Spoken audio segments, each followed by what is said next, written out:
attendees are in listen-only mode. Okay, good afternoon, everyone. If I could have your attention, we'll get started with today's seminar. I want to welcome all of you to our sustainable seminar today, our audience here, and then we also have viewers online. My name is Nancy Holm. I'm Assistant Director here at the University of Illinois' Illinois Sustainable Technology Center. This is part of our seminar series entitled Sustainability in Action, and I think you'll see from today's speaker that he's taking action to move us forward in the energy sector to meet the world's demand for energy using sustainable practices.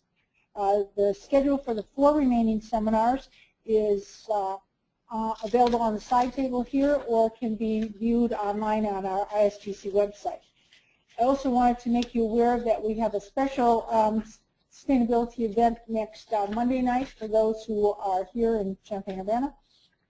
And this will be entitled Re-Engineering Cultures for True Sustainability, presented at 4:30 at Alice Campbell Hall. There's flyers on the side table for that. And again, that's also information is available on our website.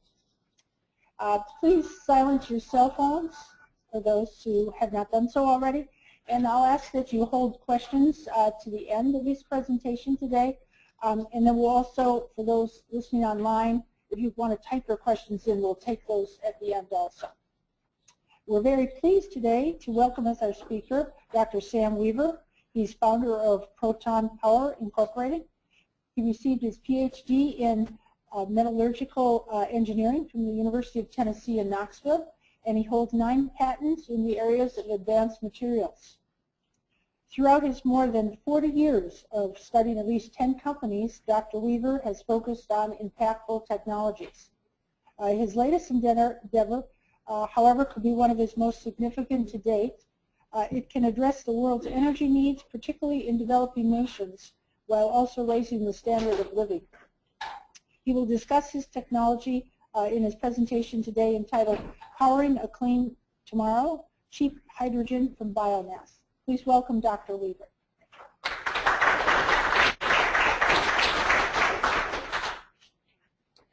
Thank you. Can you hear me okay? Okay, I think most of the energy at this campus on this weekend is going to be down at the football stadium, and we certainly have something in common with you at the University of Tennessee. We're playing the #1 team in the country, so I think we're both going to end up on as an energy shortage at the end of this. So, but today we're going to talk about hydrogen, and you'll hear me talk about all the ways we can use hydrogen. But at the end of the day, all we're bringing new to the world is a way to have a cheap source of hydrogen. We make it from biomass, and we make it on demand. The system you see here is a prototype. The first unit we actually sold to the University of Tennessee, and they got us interested in actually making bio-oil and eventually liquid fuels using this technology. So this particular piece of equipment is a pyrolysis reactor, and they use it to make biochar and bio-oil. But just to give you a little bit of background of where we come from, I worked for Oak Ridge National Laboratory for a few years early in my career, and then I've been a serial entrepreneur ever since. I have a business partner. He and I have worked together for 41 years. Almost everything we've done has been in the energy business of some sort. We started making neutron absorbers for the large commercial nuclear power plants. We made aluminum B4C that allows them to go in with a higher initial fuel loading so they could go longer before they reload. So they could stretch those reactor cycles from 12 months to 24 months. So we then started making the boron carbide control rod materials, and that controls the power level of those reactors. We developed a new technology, drove 90% out of the manufacturing cost, and when we exited that market, we ended up with an 87% market share on a worldwide basis. About 250,000 of each of those goes right in the core of nuclear reactors, and so we made those by the tens of millions. They're high-precision products. Along the way, we made test and research reactor fuel, 93% enriched uranium. We brought out Gulf United Nuclear National Lab and Atomics International. And one time we were supplying all of the test and research reactor in the free world, with the exception of 2 reactors. About 10 million people a year will be treated from radioisotopes. And if you've flown on Boeing 767 or Boeing 777, you've been stopped by brakes made right in Knoxville, Tennessee. Still made today the same way we developed it about 18 years ago. It's still the only single-step processing of aircraft brakes. Almost all of the Formula One race cars, full military aircraft, some of the Airbuses. And we made 2,800 degrees C production furnaces. That's half the temperature of the surface of the sun. And I'm giving you this background to show you that we're coming from a different space where we're making our hydrogen. Oops. Uh-oh. Let's see here. Thank you. Okay. And our most famous or infamous, depending on our point of view, we work with Coors, so to help them make a silicon nitride punch so they could make the thinnest beer cans in the world, and so they advertise the coldest beer and the thinnest beer cans. So in 2006, we gave up the beer and brakes and started into renewable energy. This is a pictorial of what we're all about. We're sort of feedstock agnostic. We can take any kind of carbon, hydrogen, oxygen molecules, purpose-grown energy crops, woody waste, municipal solid waste. We've tested about 40 different materials. I'll show you some of that. We put it through our process, create the hydrogen, and then with that hydrogen you can use that hydrogen all the ways we use energy, to heat, electricity, and to make liquid fuels with gasoline, diesel, and aviation fuel. We have 2 co-products. One of them is water, and the other is biochar. Both of them have value. The hydrogen, of course, when it's eventually burned, burns to water. The biochar is a great soil supplement.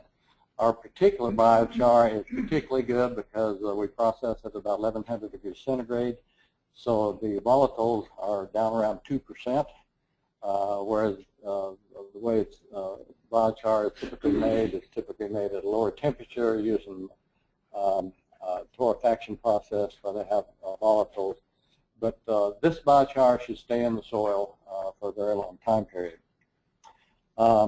Now, we do put CO2 back in the air, and basically we're reversing what the plant does. You know, the plant takes the CO2 and water out of the air, a little bit of energy from the sun, creates the plant. We add a little bit of energy, we create the hydrogen, which becomes water, and we release some CO2 back in the air, but we don't release as much carbon back in the air as we took out, because we have the biochar, and the biochar ends up being about 85% carbon, plus all the nutrients that the plant took out of the ground. So it's a great soil supplement. So sort of where are we as a company overall? We have a really good hydrogen content in our hydrogen gas stream. We don't make a pure gas stream. We make a 65% hydrogen. A typical syngas is about 15% hydrogen. We are in early stage commercialization. We've been at this for about 5 years now. We do have not many customers, but they're really good customers. They're all customers that have an economic incentive to do it. And we have 11 submitted patents around the technology. The first one's been issued. We have 4 locations in our Roane County area in Tennessee, about 90,000 square feet, 125 acres. 70 employees, but it's a high-tech operation, so we do have a lot of engineers. This is a picture of the first power generation system that we're installing, and Luis Rodriguez has been down to see it. It's on about a half-acre of land, and we call it a half a megawatt, but Teddy Wampler, this is on a Wampler farm sausage. This is a sausage manufacturer, and you know, the hero of entrepreneurs who, go to this valley of death and die if you don't have some first adopters like Teddy. But this is a sausage manufacturer, and when I say sausage manufacturer, he makes 1 million sausages a day. So it's a serious sausage manufacturing. But he wanted the capability of expanding to 2 megawatts. He could actually do 3 megawatts based on the biomass handling here.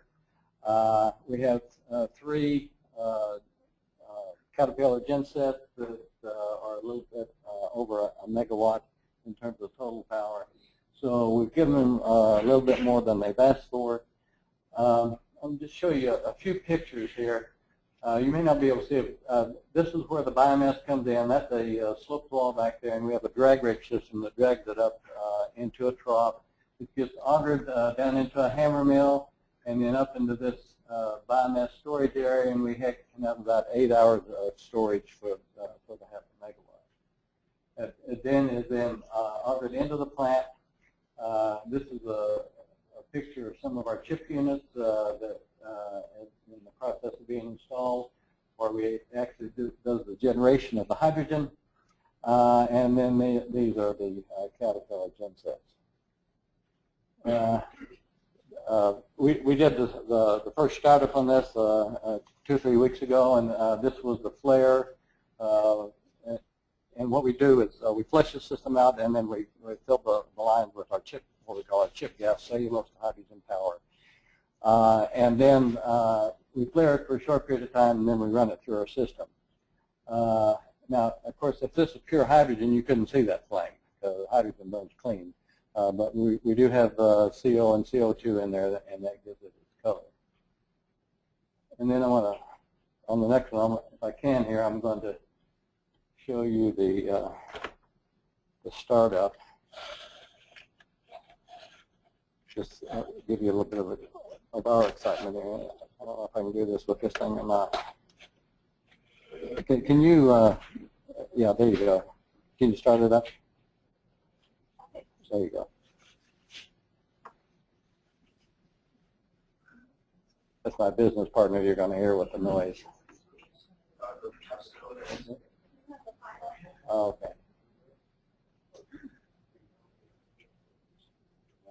All right.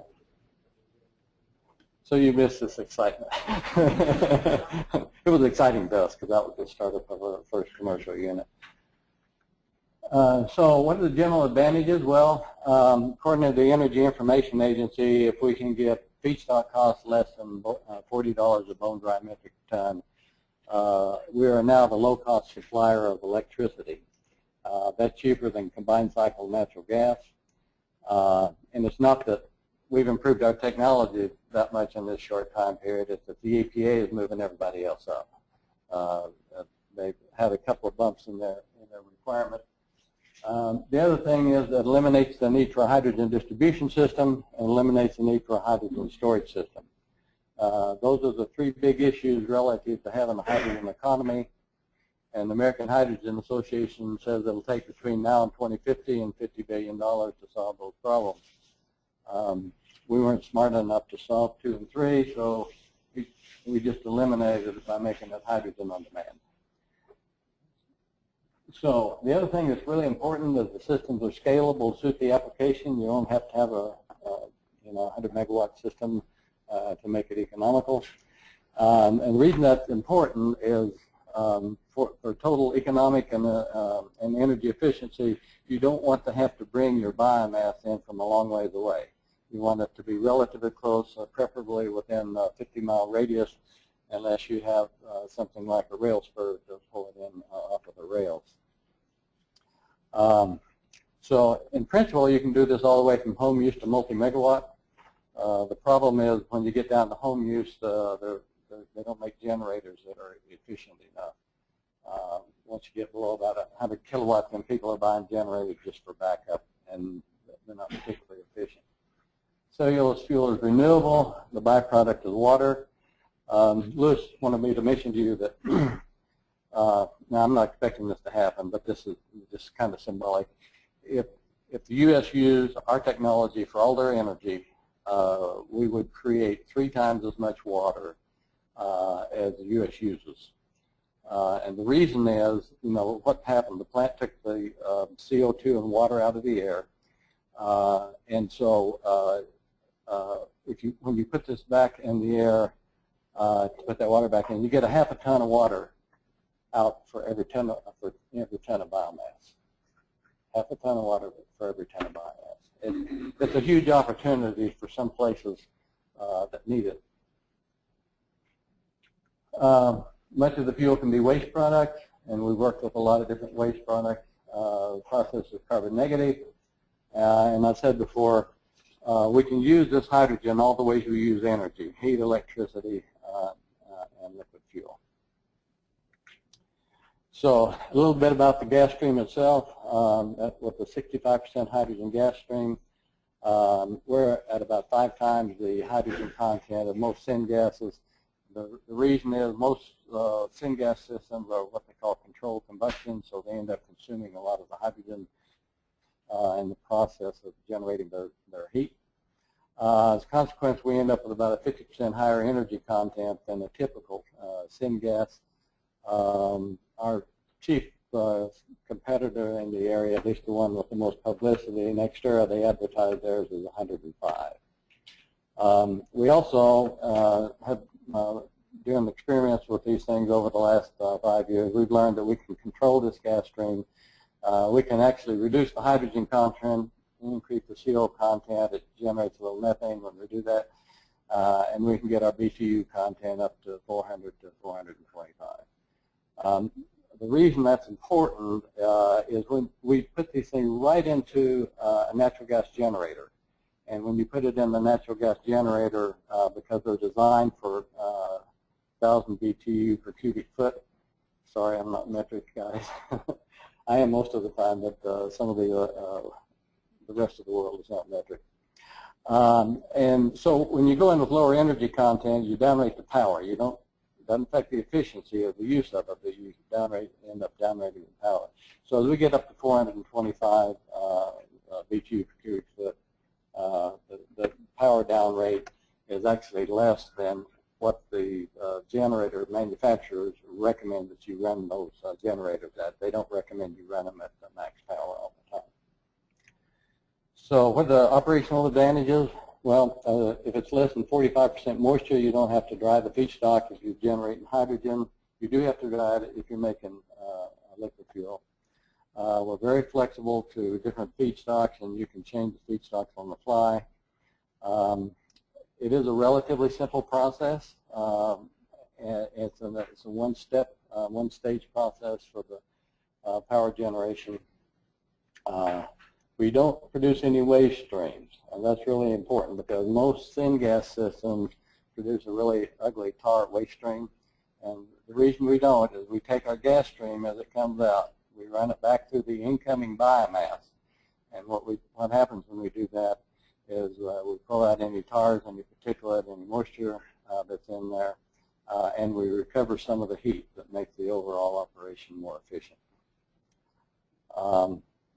If we're going to make liquid fuels, we use that same first stage for both the liquid fuel and power generation. And one of the easiest ways to use this thing is just to directly supplement an existing diesel generator. In other words, in principle, you can do it up to 80%. We've done it up to 60% in our lab. And so you put in what we call our CHyP gas, hydrogen-rich gas stream, keep the same power output and reduce the diesel consumption by 60%. So early on, we had this idea. It actually stemmed from some stuff we did back in the 1980s. And I'd retired. My business partner said, let's do something again. And we had this idea. We built this system because we're manufacturers. That's what we do. And the thing worked the way it was supposed to. And right away, you're suspicious. So we had Shaw Environmental Group come in to do their setup. And that was their setup. They were there for 3 days. And sure enough, we had a 65% hydrogen gas stream. So this is a notional diagram of how it works. We pre-process the feedstock. If you're making electricity, it needs to be in the 6 to 10 millimeter range. And we feed it through the reaction zone. We get out the biochar. And in the early days, we would just cool it down and clean it up. And by cleaning it up, we were using a catalyst to do that. It was very effective. It got our hydrocarbons down to less than 10 parts per million. But we didn't want a waste stream of any kind, including the catalyst. So what we did was, that's when we started putting the gas stream back to the incoming biomass. So this is a little bit closer to the system that's actually gone into Wamplers. We do use a gas bladder storage now. We can't quite load follow with our system because we control the power output, the hydrogen generation by some feed screws, but that will follow by a couple of seconds, and you need faster than that if you're going to do power generation. So we have a gas bladder, and we bump the pressure up to about 4 psi to go into the gensets, and with that we can load follow pretty well. We worked with a lot of different materials. When we first started with our first system, the first thing we used was junk mail. And surprisingly, that worked really well.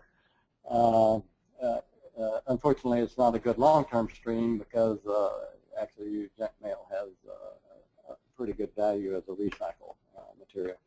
But then we moved up to sawdust and hay and straw and switchgrass and yard waste. And we've tested about 40 different materials at this point. One of the local crops in our area is called switchgrass. Switchgrass is the grass that used to cover the Great Plains before our European ancestors came in and cut it all down and planted wheat. That's what the buffalo lived on and so on. It's a great material, and it's, we're going to use that to run the Wampler farm sausage material. I think in this area, experimenting with some miscanthus. We've also worked with miscanthus. It's also a good material to work with. And we call it cellulose to hydrogen power, but that's because it just makes a cute name that we've trademarked, which is CHyP, CHyP. But it's really biomass. And of course, that pie chart, that's typical for an Alamo switchgrass. It doesn't have to be all hydrogen at all. I mean, all cellulose at all. So you've got cellulose and hemicellulose and lignins and other materials. We have had a life cycle analysis done for us by a fellow at Sandia Laboratories. He showed we had an 85% reduction in CO2 emissions relative to fossil fuels. That missing 15%, of course, is the transportation piece of it. But if you use something like switchgrass, switchgrass puts down those really deep roots, so it fixes the carbon in the soil. So even with that, it's carbon negative.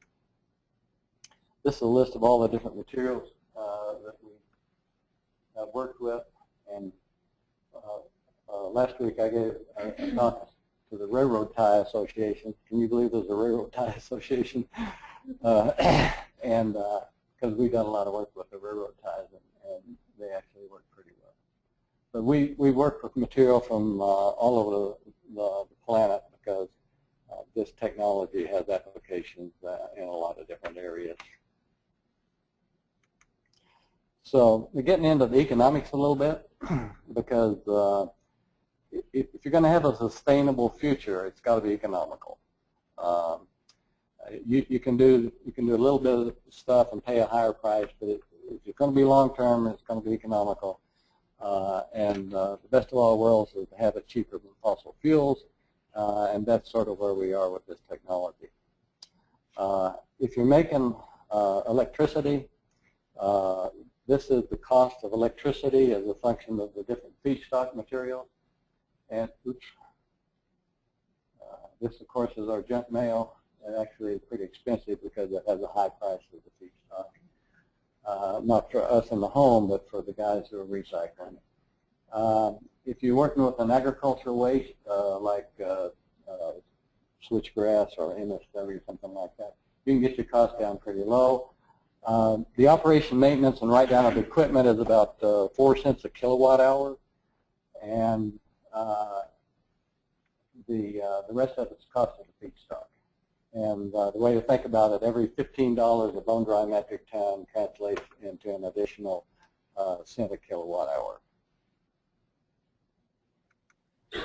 So this is from the Energy Information Agency. This is the one that just came out this July. This is for new installs going in 2018, and this column over here is the one of interest.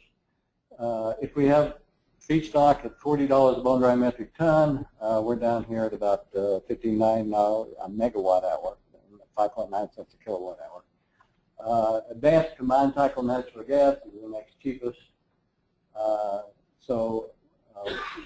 We think that was a really important transition point for us, and it's changed the way we talk to the utilities. They're a lot more interested in talking to you if you say we got a cheaper way of doing it than begging them to increase what they're paying you for it. So another way to look at the hydrogen cost, a kilogram of hydrogen has 92% of the energy content of a gallon of gasoline, and we can make a kilogram of hydrogen for 30 to 78 cents a kilogram, depending on the cost of the feedstock. Now, I doubt that any of you here are interested in doing merchant hydrogen sales, but there are a couple of important takeaways. If you want to make a metric ton of an hour of the lightest element on Earth or in the universe, we can do it for about half the cost of natural gas reforming, which is typically how hydrogen is made by natural gas reforming. The feedstock cost also is about a third that of the natural gas.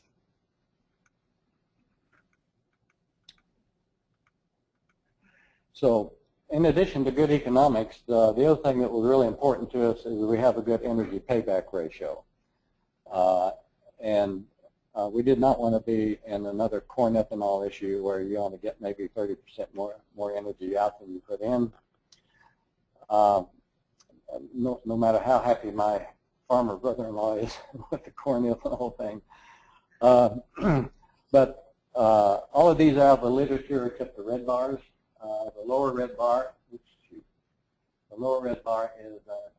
energy crop like switchgrass and miscanthus, and that takes into account all the energy that went into the farmer planting the crop, harvesting it, getting it to the farm gate, the transportation, and the grinding of the feedstock. The upper one is a waste material like sawdust, where we don't take into account the energy that went in to create the waste material itself. So,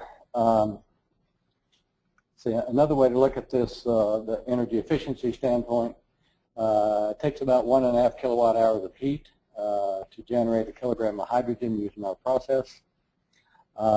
If you do it by electrolysis, it takes 55 kilowatt hours of electricity. Of course, it took you about 165 kilowatt hours of heat to generate that electricity. So you're really comparing 165 to about 1.5. The other way that it's made is with natural gas reforming. You lose 13 kilowatt hours of heating value when you do that transformation to the hydrogen. So in addition to good economics and good energy efficiency, kind of the third leg of the stool is the environmental piece of it. This is a study that was done for us, not done for us, was done by a company in England called ARUP, a large engineering firm. We were working with another company in England, and they hired ARUP to do this evaluation of our technology compared to fossil fuels. It was so independent we didn't know they were doing it, but they shared it with us later. So, and I don't know how many are familiar with the new EPA mandate that's coming out. They just announced it 2 or 3 weeks ago. Coal power plants are going to be limited to 1,100 pounds of CO2 per megawatt hour, and natural gas are going to be limited to 1,000 pounds per megawatt hour. that's going to effectively eliminate all of your fossil fuels with the exception of combined cycle natural gas. So you're going to have some pretty big plants to do that in the future. Our technology is down here, so we're largely unaffected by all of that. We're about 50 times lower than the new EPA limits. The other study that was done for us was Dr. Adam Taylor at the University of Tennessee, and you guys are happy. We're happy to have you talk to him if you're interested. He did a complete environmental analysis, not just the CO2 emissions, but for the complete environmental life cycle analysis. This is really interesting because it's the only one I've ever seen where everything is negative. And of course, negative is what you want. Negative is positive when you're doing environmental studies. So we think from all of what we think are the important aspects, the environmental, the energy efficiency, and the economics of technology looks pretty good. This is just kind of a history. We started thinking about it in 2008, began with the first patent application, and then we started building our own prototypes. So we've been running multiple prototypes. We have a laboratory. We've been running multiple prototypes, and when we build prototypes, they're big things. We learned a long time ago if you build little systems and do your testing in small systems, then you're solving problems that you don't have with the big ones, and you're not solving problems you do have. So the first ones we generated would generate about 450 kilowatts thermal. Along the way, we delivered the system to the University of Tennessee. We got a first order for liquid fuel, so we went out and bought an 83-acre site to put in our first liquid fuel plant. We got the order from Teddy Wampler, and then he wanted to wait for about 8 months to see if he was going to get a grant. So we got a kind of a later start on that than we would like to. And then we are at this point in time we're putting in our first 2 prototypes for doing the liquid fuel production, which I'll talk about more in a little bit. So we have this is 3 of the 4 locations we have. We have our research center, a farm. It's in the industrial park. It's 40 acres. And then our manufacturing plant, which is just about a half a mile away. 23,000 acres of office and manufacturing space. And then we have the large plant down about 25 miles from us, where we're putting in the first liquid fuel plant.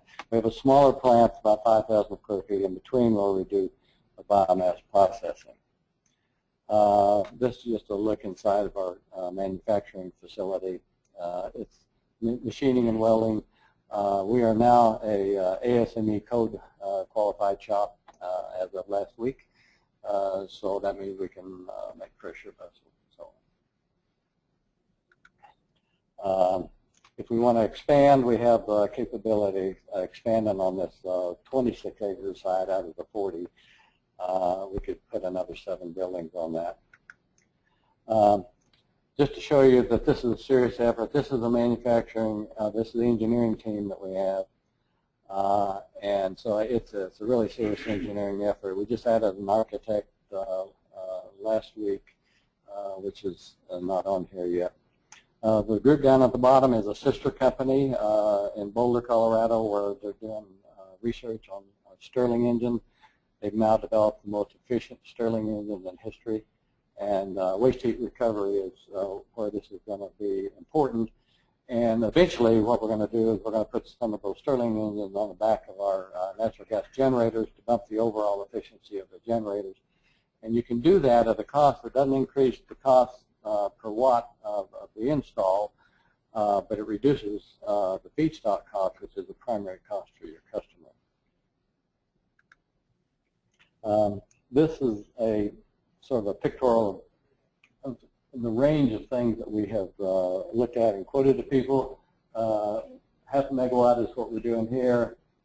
actually capable of doing about 1 megawatt with what we have installed there. The largest area of interest came from the Japanese after the tsunami. They came in and asked us to quote a 500 megawatt plant. We took a serious look at that, and we would have ended up with 256 of our, we call our CHyP units, going into a turbine combined cycle plant.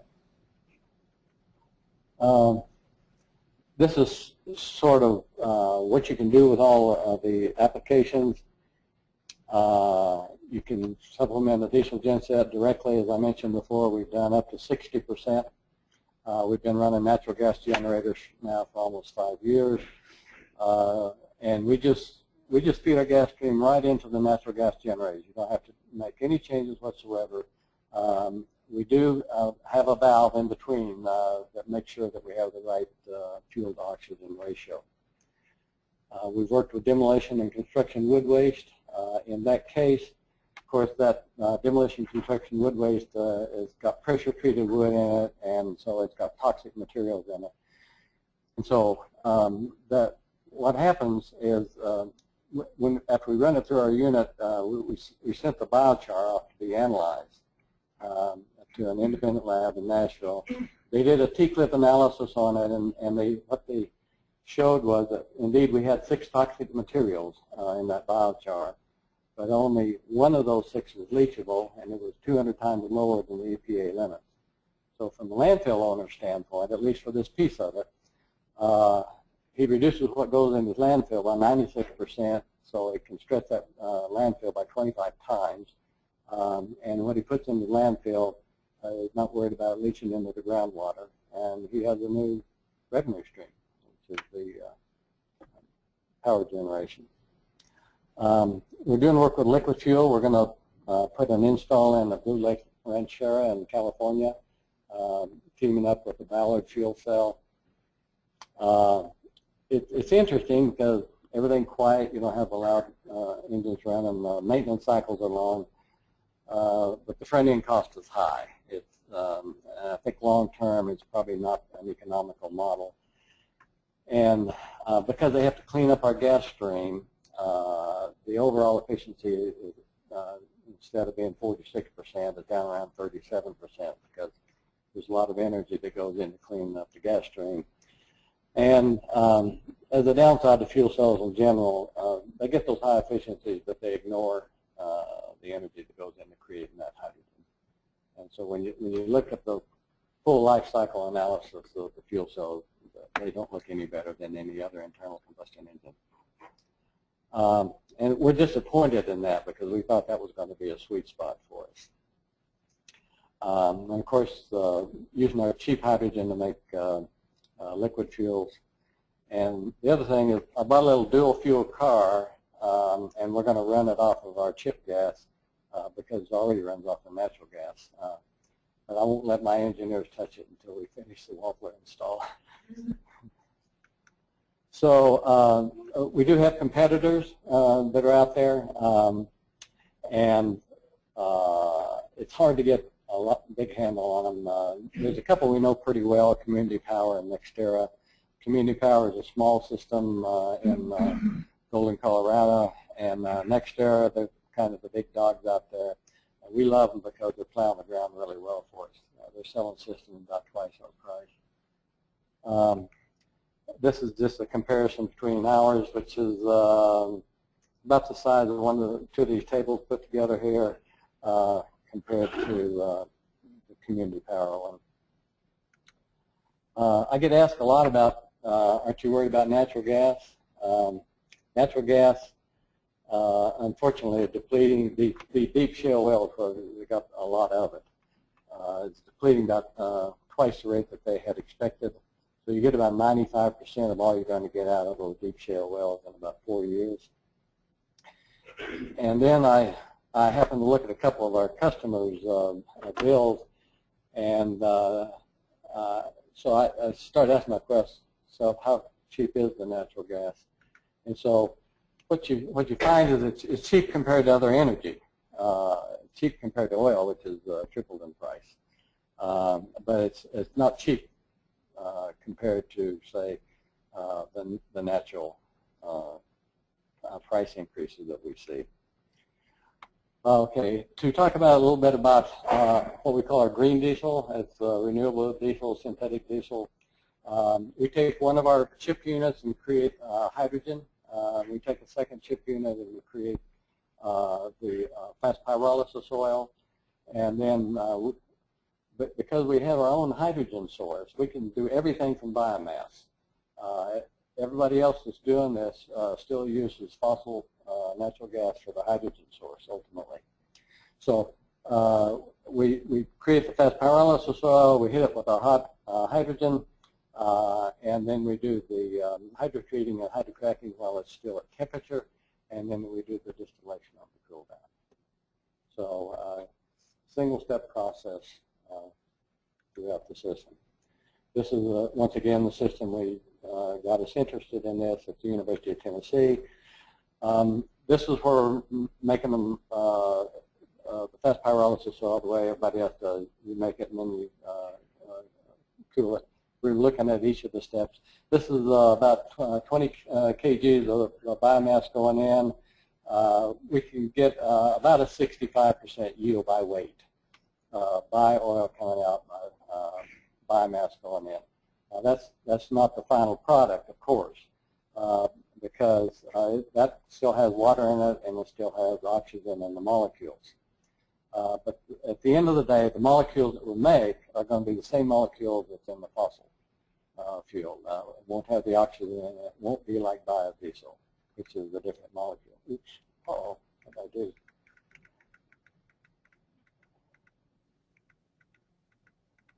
There we go.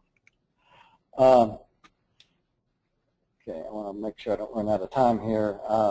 This is just some of the bio oil that was in process.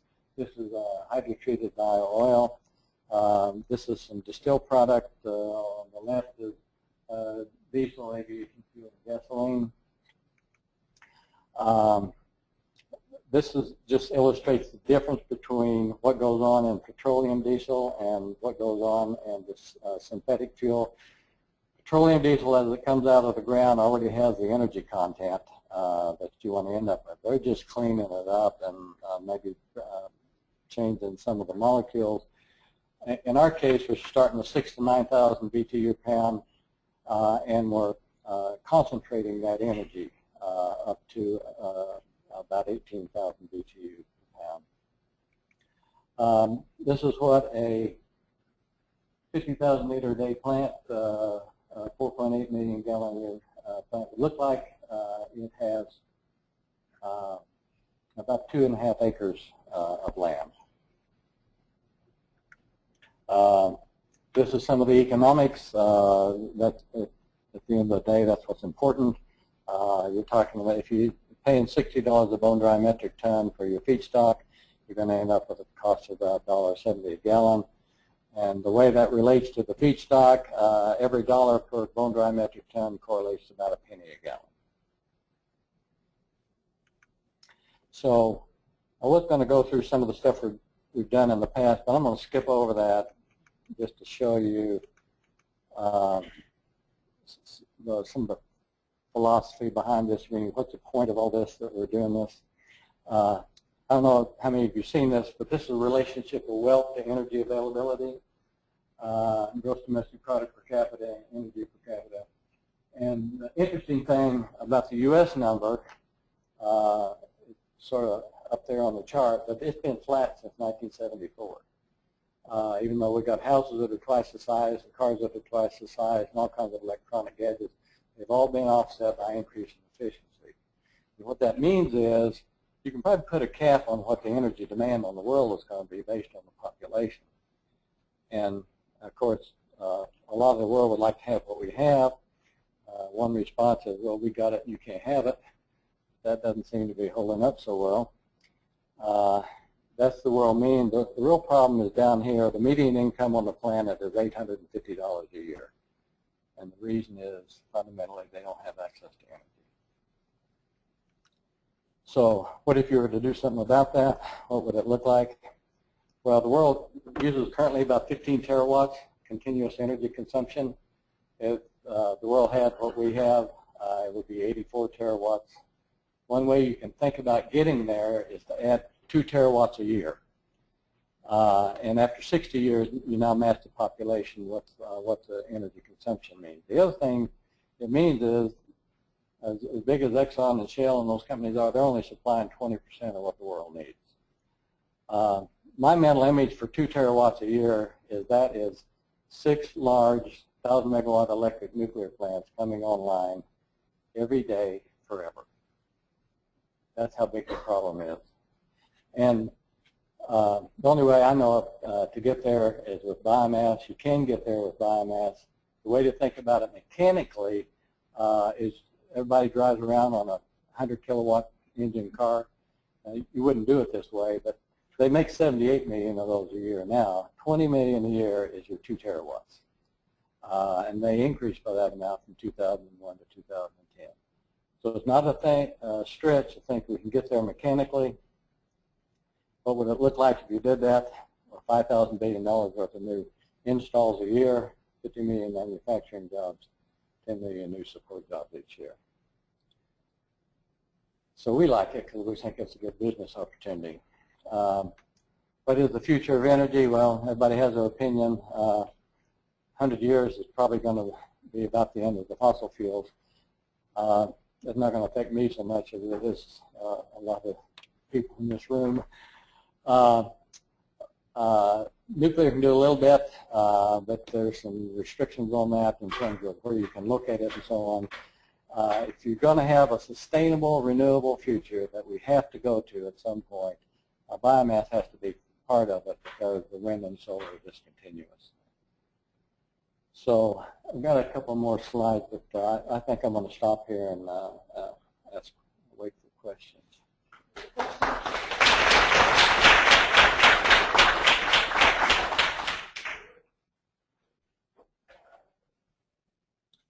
So do we have some questions from the audience? Jim? What's your relationship with the big DOE research facility at Oak Ridge? I used to work there. You're a spin-off business now, I guess. No. Well, in a way, what I was working on at Oak Ridge was only peripherally related to what I started my first company making neutron absorbers. I did have a nuclear option off of my metallurgy when I graduated, my undergraduate, and then I went to work for Oak Ridge National Laboratory. And at that time, the mission of the lab was nuclear, and they had big promises for the future. What they're doing now is they're doing stuff that's kind of related to what we're doing, but we don't. We talk once in a while, but that's about it. So. I guess I thought of that because it seems like the military would be very interested in your technology. They are. You end up talking to all the generals, and it's just one more general that has no money. They would be very happy for us to install systems and put it in a plant for them and run it. Our business model is, because we do have limited resources, our business model is to make the systems and sell them and let other people use them. It's more like a computer model. There's plenty of room for this technology to be spread widely. If we try to do it all ourselves, we're going to do 2 or 3 systems. We're going to be out of money, and that's all we're going to do. If we make the stuff, then everybody can operate and make money. Do we have other questions? Seth? Yeah, in your levelized cost on there where you compared your system to natural gas, there was 0 on the O&M, so I'm wondering if you can comment on that. It was blank. 0 on the O&M? On the chart. On our stuff, no, we didn't try to fill in our stuff. I mentioned before the operation maintenance and write-down of our equipment is about 3.5 to 4 cents a megawatt hour. In other words, it's about on that chart that we were talking about the whole system was $59. We'd be at about $35 for operation maintenance and write-down of equipment. So that would clear it over natural gas. No. $59 was the total, including the O&M. including the O&M. Now, you may not be able to always get feedstock at $40 a bone dry metric ton. I mean, there's a lot of places you might pay $60, $70, $80 for it, maybe even more. And so that may drive us up in certain locations over. But this technology, even though you can put it every place, you may not want to put it every place. You may not want to put it here because you're paying 5 cents a kilowatt hour for your electricity because you've got a lot of nuclear in your mix, and you know that's really cheap. But at the end of the day, you can do it here, but you probably don't want to do it here. If you're going to do something here, you probably want to do liquid fuel. Other questions? Yeah. What's your maximum moisture content that you can have in feedstock? Could you repeat his question? Okay, the maximum moisture content in the feedstock material, if you're generating a hydrogen gas stream, it's about 45%. If you're doing the liquid fuel, though, you want that as low as possible because every molecule of water you put in, you got to take back out. Have you done any work with algae feedstock? We have. We've run some algae feedstocks from Arizona State University, and they ran just fine. It took them about a month to dry it down to our level, but algae works just fine. Other questions? Yes. Good list of all the different types of feedstocks. How, if you no longer put one kind of feedstock in, you're going to change those. Is there a big calibration change or anything like that? When the mix is changed, Okay, the question was if we change feedstocks, is there a big calibration difference that we have to do? And the answer is no. We can change the feedstocks on the fly. The system will self-adjust for it by calling for either a higher or a lower throughput of the feedstock. Anyone else, Joe? how do you, your feedstock, you do your calculation for the system in for your availability of feedstock, which is reasonable sort of cost, you know, like it's $40. How do you do that, or how do you calculate that? Okay, the question is, do we evaluate the cost of the feedstock versus the energy availability? And the answer is yes. We do that, and what we like to pay for is the million BTUs of energy that's in that. And we do that, we do a carbon, hydrogen, nitrogen analysis, get oxygen by difference, so you can calculate and a low heating value content from that information. Other question? Chinmay? Yeah, for power generation, what kind of engine, thermal engine do you use? Is it a power engine or gas turbine? Okay, the question is what kind of engines do we use for power generation? We've been using natural gas generators. What you saw in the picture up there in our first commercial install are Caterpillar generators. They're rated at 375 kilowatts. We have looked at Jenbacher. We like Jenbacher a lot. Unfortunately, when the EPA bumped up the new regs in 2013, they quit making the small generator that we needed for that site. If we go to a larger system, though, we probably will add Jenbacher to the mix. We have a couple questions from our audience listening online that will ask those. What is the heat source for your analysis step, and are you running a burner with some of the fuel that you produce, or using some office heat? Okay. The question is, what is the energy source for the pyrolysis? And our energy source is electricity. We do not use any of our gas as a parasitic heat source. That certainly is an option, and we've considered that. But we don't need to do that. And one of the reasons is when we generate our gas stream, the the heat that we put into that gas stream, we recover by running that hot gas back through the incoming biomass. So that makes the overall operation more efficient. What's the energy content of a dry ton of biomass that you use in the feedstock? They will vary. We've run them anywhere from less than 3,000 BTU per pound up to 9,000 BTU per pound. When you get below about 4,000, it becomes questionable as to the value of the feedstock. If that's because it has a lot of water in it, you may be able to dry it. But most of what we're running is in the 6,000 to 9,000 BTU per pound. Is there any other questions from the audience right now? Given the limitations you mentioned on transportation costs of the feed material and the fact that there is a growing season, how do you propose to make this a continuous process? Well, the same way the farmers currently supply food. If you have a purpose-grown crop, you're going to have to store it. I mean, the farmers have one growing season now for just about everything. And so what you end up doing is you learn how to store it.